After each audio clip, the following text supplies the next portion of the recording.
Inna tujjaro yub'atsuna yaumal qiyamah fujjaron. Sesungguhnya pedagang itu nanti akan dibangkitkan pada hari kiamat fujjaron, sebagai orang-orang yang menyimpang, durhaka. Artinya perlu hati-hati benar di dalam jual beli ini. Salah-salah itu kita jadi banyak dosanya gara-gara nggak ngerti hukumnya. Jadi orang fajir, orang durhaka. Illa manittaqallah, kecuali orang yang bertakwa kepada Allah. Wabarra, berbuat baik, wasodako, dan bersodakoh. Ya, sodakoh ini ya.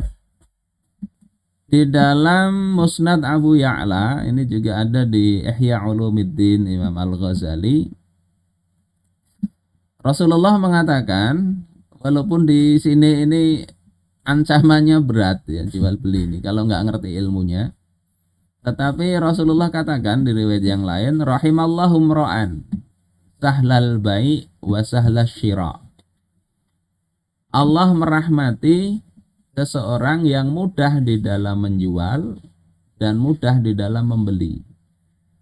Artinya kalau jual beli ini tahu hukumnya dan dia maksud mudah itu tidak membuat sempit hati urusan jual beli. Nggak terlalu mikirin jual beli, hati menjadi tertekan. Itu maksud sahlal baik. Maka kalau jual beli itu dilakukan dengan itu, hati lapang. Ya.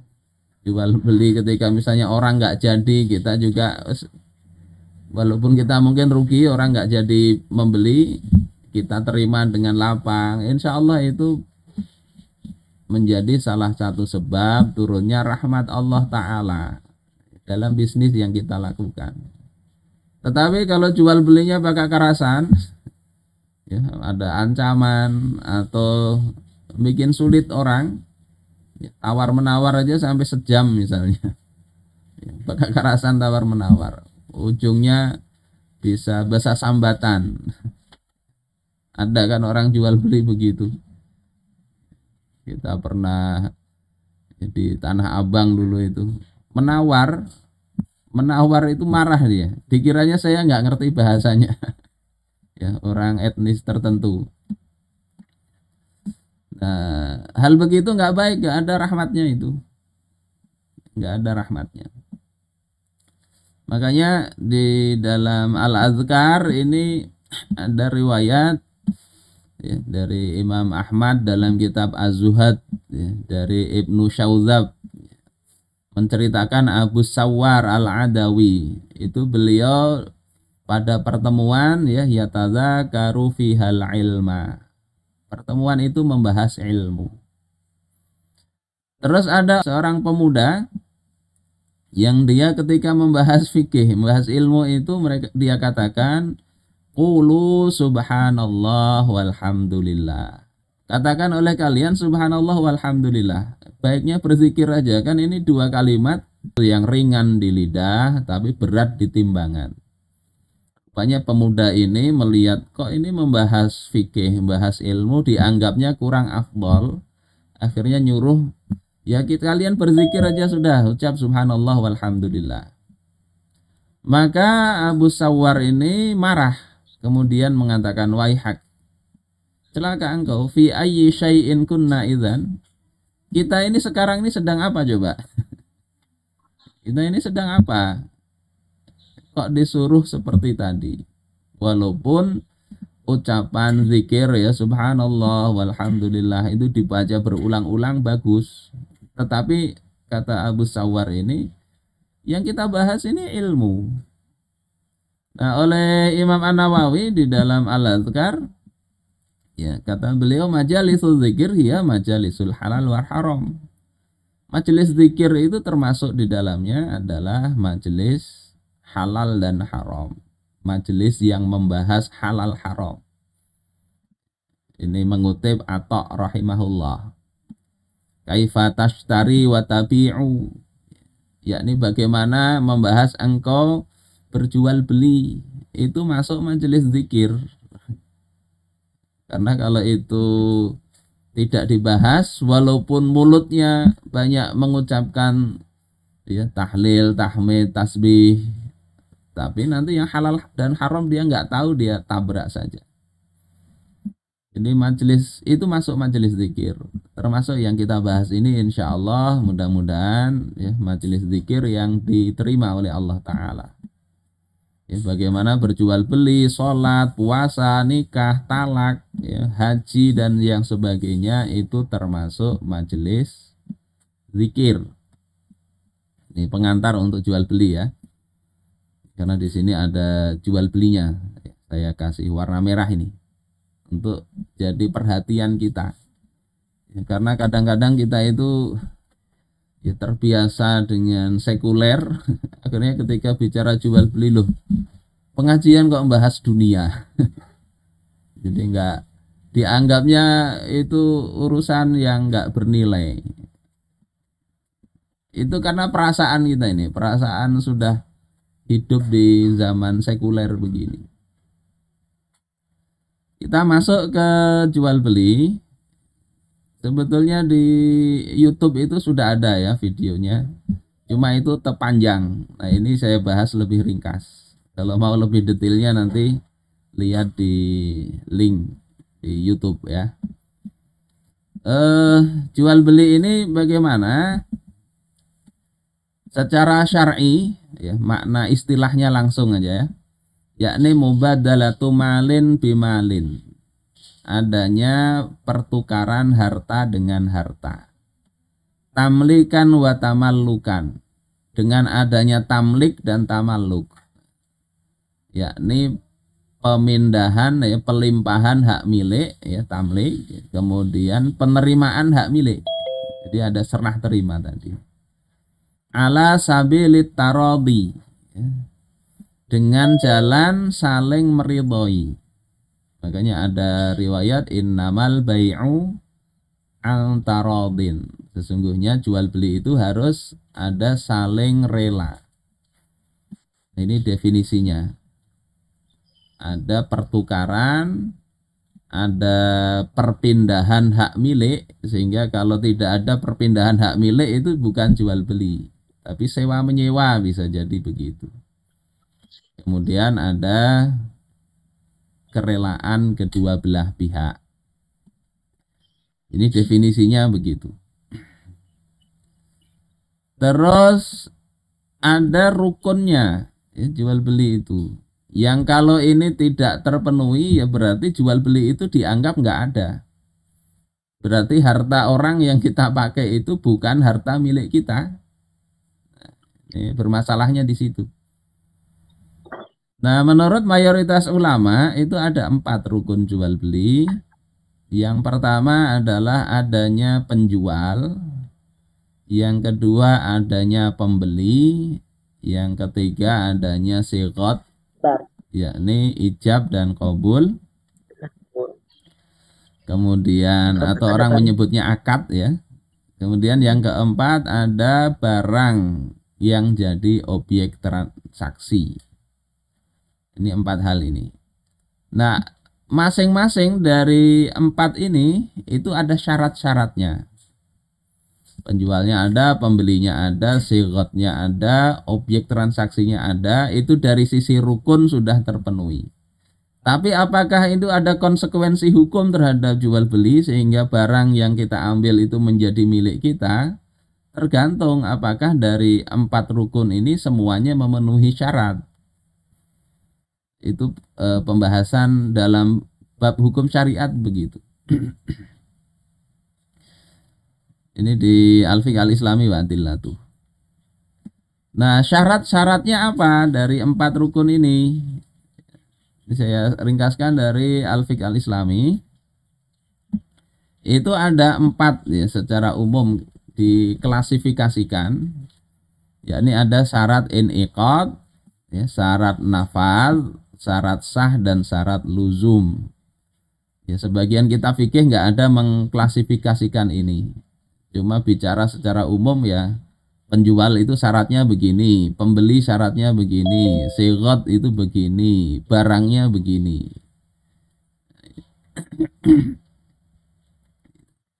Nah, apa saja ini insya Allah kita rinci. Pertama, syarat terakadkannya jual beli. Ada suara apa ini? Di mood ya, yang lagi ada sambil nyetel musik. Pertama ada syarat tadi terakadkannya, sehingga kalau syarat ini tidak terpenuhi maka jual belinya dianggap nggak ada. Pertama itu adalah terkait pelakunya, yakni orang yang berakad itu telah berakal atau mumayyiz. Sebagian untuk barang-barang yang berharga itu syaratnya harus baligh. Kemudian orang yang berakad itu lebih dari satu. Misalnya, kok bisa nanti berakad satu orang? Ya misalnya si pembeli mewakilkan kepada si Ahmad. Penjualnya mewakilkan kepada Ahmad juga. Sehingga jual belinya terjadi dari penjual lewat wakilnya, pembeli lewat wakilnya, dan wakilnya satu orang saja. Maka jual beli itu nggak sah. Jadi kalau ada saling mewakili boleh, tapi harus ada dua wakil. Yang ketiga, qabul bersesuaian dengan ijab. Ini saya jual harganya 1 juta rupiah. Terus dia katakan ini oke, saya beli harga 500.000. Maka tidak sah itu. Karena ijabnya tidak sesuai qabul. Tapi kalau lebih, nah itu bisa sah itu. Ya sudah, saya beli 1.100.000. Kalau mereka sepakat itu sah. Kemudian barang yang dijual itu ada. Sehingga barang yang nggak ada nggak bisa dijual. Kecuali nanti jual beli salam ya, ada pengecualian di situ. Bisa diserahkan. Ada tapi nggak bisa diserahkan, ya nggak bisa dijual. Itu saya jual bulan. Bulannya ada tapi nggak bisa nyerahin dia. Dimiliki seseorang, sehingga barang yang tidak dimiliki tidak sah dijual belikan. Misalnya apa kata Rasulullah, la tabi' ma laisa indak. Jangan engkau jual apa yang tidak ada pada diri engkau.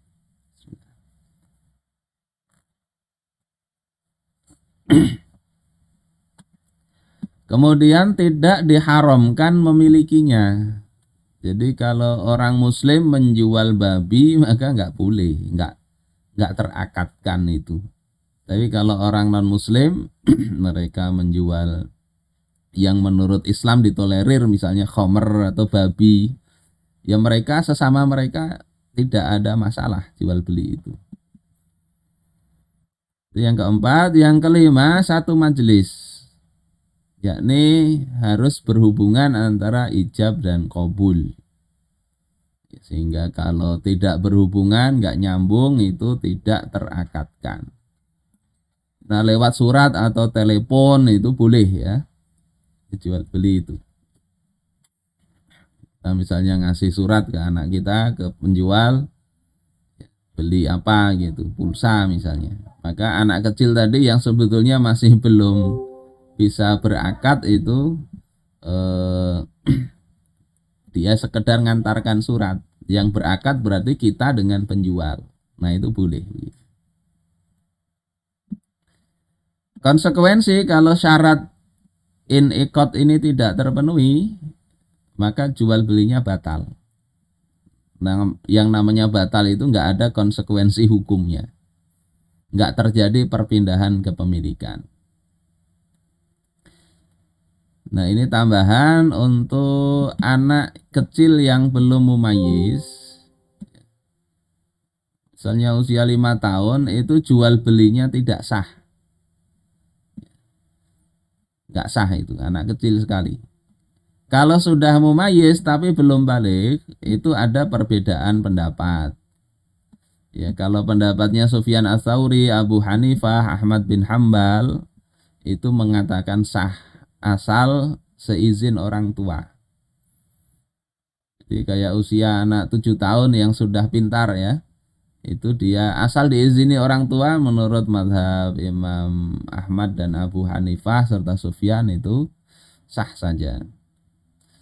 Kemudian menurut mazhab Asy-Syafi'i itu tidak sah. Jadi yang ya usia 7 tahun, 8 tahun, 9 tahun, 10 tahun itu masih belum bisa disuruh jual beli dalam mazhab Syafi'i dengan izin maupun tanpa izin. Nah, ini perlu hati-hati kita. Juga ini pendapat Imam Ahmad dalam riwayat yang lain dan juga Abu Tsaur, ya. Kemudian ada pendapat yang lain itu sah untuk jual beli barang yang nilainya remeh, meski tanpa izin orang tua. Jual pentol sebiji 2 biji ada yang menganggap sah. Ini sekitar ikhtilaf. Kalau mau lebih hati-hati, ya, anggap nggak sah. Sehingga orang tuanya yang membelikan untuk anak-anak tersebut. Ya. Bapak ibu-ibu sekalian rahimakumullah, itu syarat in'iqad. Kemudian yang kedua ada syarat efektif berlakunya atau syarat nafal. Siap. Ya wis Kang Mas. Yo. Ada apa ini? Syarat nafas ini yang pertama barangnya milik penjual atau dikuasakan kepada penjual. Jadi jual beli tadi bisa aja sah, ya, tapi nggak bisa dieksekusi kalau barangnya itu bukan dimiliki. Ini syarat pertama. Yang kedua, tidak ada hak orang lain dalam barang tersebut. Jual rumah, rumahnya disewa orang, maka jual belinya sah, tapi masa efektif berlakunya nunggu yang punya hak tadi, yang nyewa rumah tadi, karena dia punya hak di situ, atau gadaian dan sebagainya. Orang digadaikan kok dia jual. Kalau menjualnya kepada yang menggadai ya nggak apa-apa. Nah, jika ini tidak terpenuhi, maka akadnya bergantung kepada pembolehan satu pihak. Kalau yang misalnya ini sering terjadi di pasar, ya. Kita membeli sesuatu, pedagangnya nggak ada, yang sebelah menjualkan. Kalau yang menjualkan tadi itu memang diwakili, dikuasakan kepada dia oleh pemilik barang, maka jual belinya ya nggak ada masalah. Tetapi ketika tidak diwakilkan kepadanya, kalau saya biasanya ya langsung nggak jadi saya beli di situ.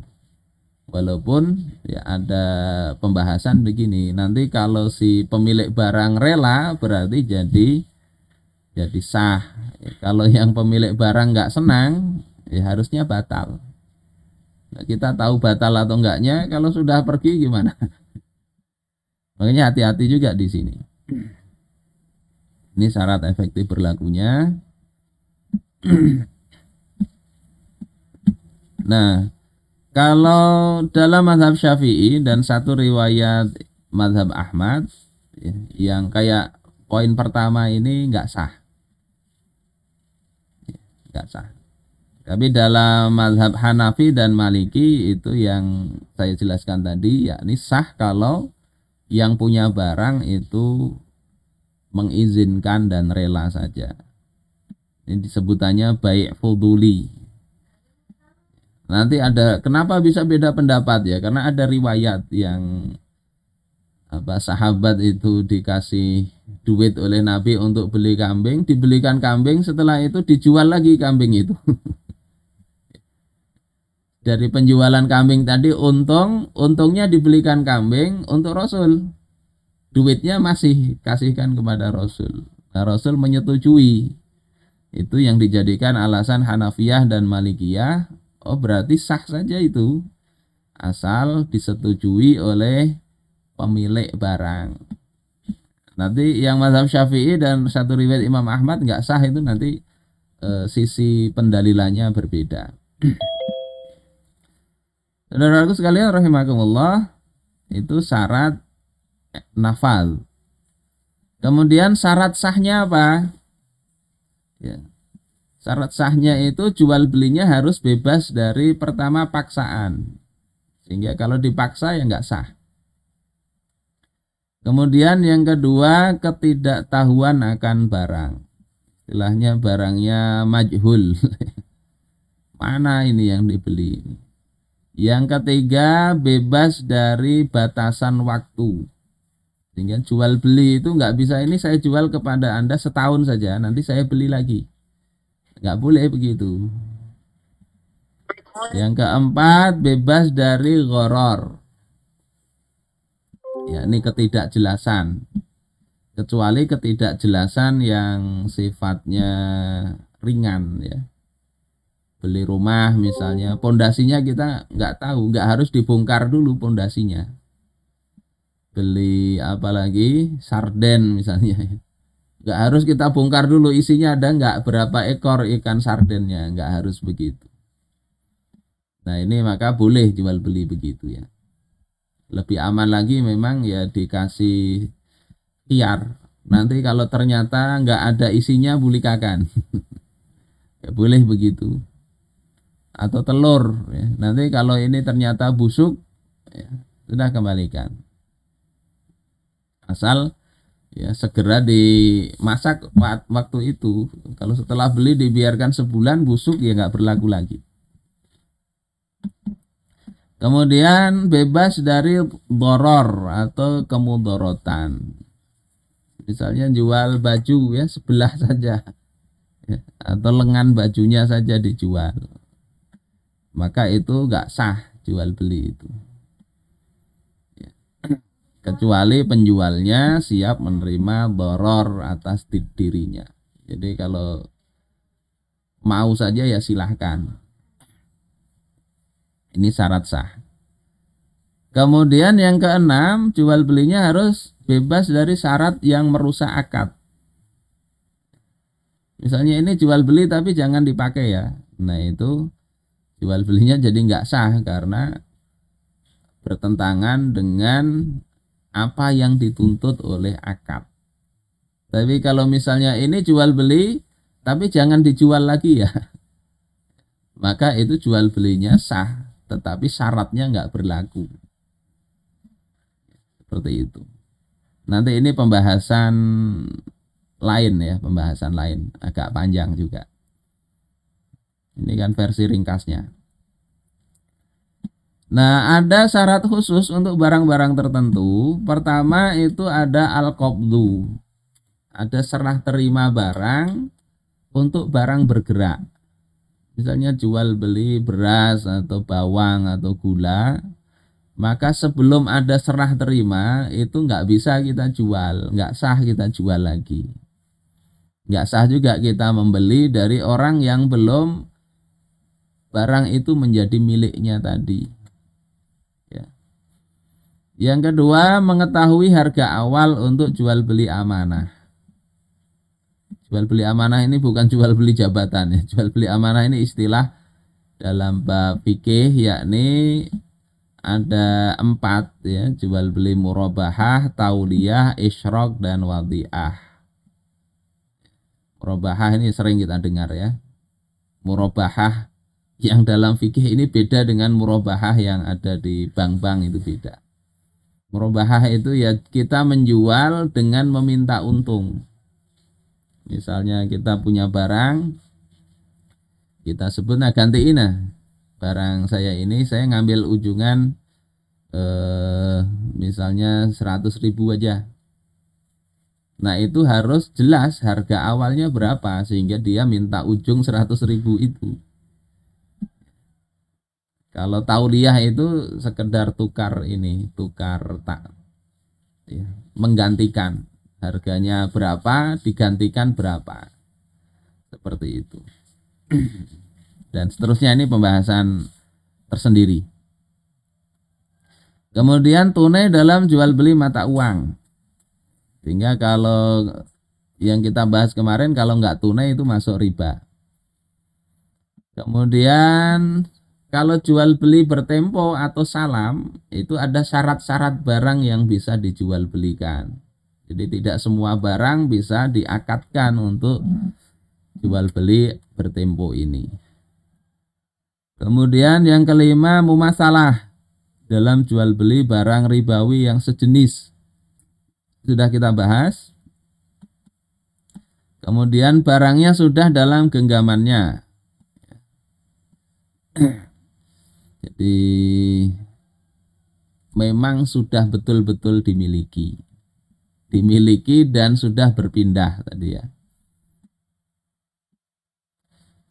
Nah, kalau jual beli salam ini, pembeli tidak boleh menjual pesanannya sebelum dia terima barang tersebut dari penjualnya. Misalnya, ini yang sering terjadi di dalam jual beli opsi dan forward. Kalau dalam bahasan jual beli sekuritas ya, jual beli apa itu, surat-surat berharga. Jadi misalnya ya, ada petani nanam, biasanya yang dijual belikan di internasional itu kayak tembakau, jagung misalnya ya. Ada petani nanam tembakau. Terus ada si A membeli tembakau itu, baru ditanam. Kemudian dari dia punya harga tembakau tadi, dia jual lagi. Padahal tembakonya masih di lahan pertanian. Nah itu nggak boleh. Ya.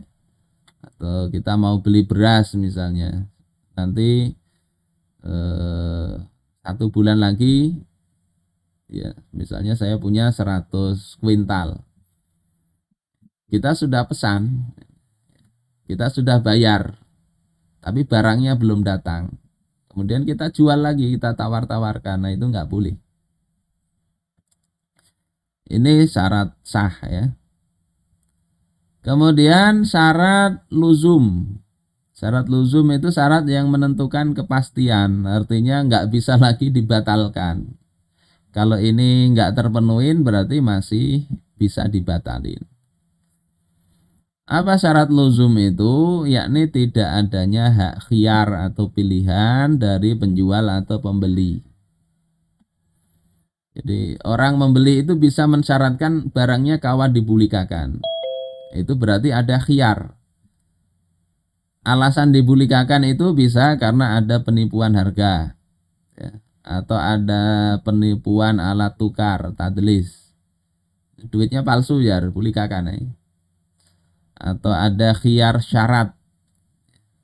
Ini syaratnya saya coba dulu, misalnya sekian hari mobil sampean kalau saya merasa nyaman ya, tidak ada mogok misalnya, saya teruskan jual beli, kalau ada mogok saya kembalikan, maka itu boleh juga. Nah kalau ada khiyar begini maka jual belinya ya masih belum pasti. Rasulullah katakan al-bayyi'ani bil khiyar malam yatafarraqa au yakhtara. Dua orang yang berjual beli punya hak khiyar selama mereka belum berpisah. Jadi masih di situ, sudah sepakat nih harganya sekian, nggak jadi. Nah itu hak si pembeli sebetulnya. Belum terjadi pertukaran. Tapi hati-hati ya, di kalangan tertentu bisa marah. Yang baru ditawar aja kadang marah.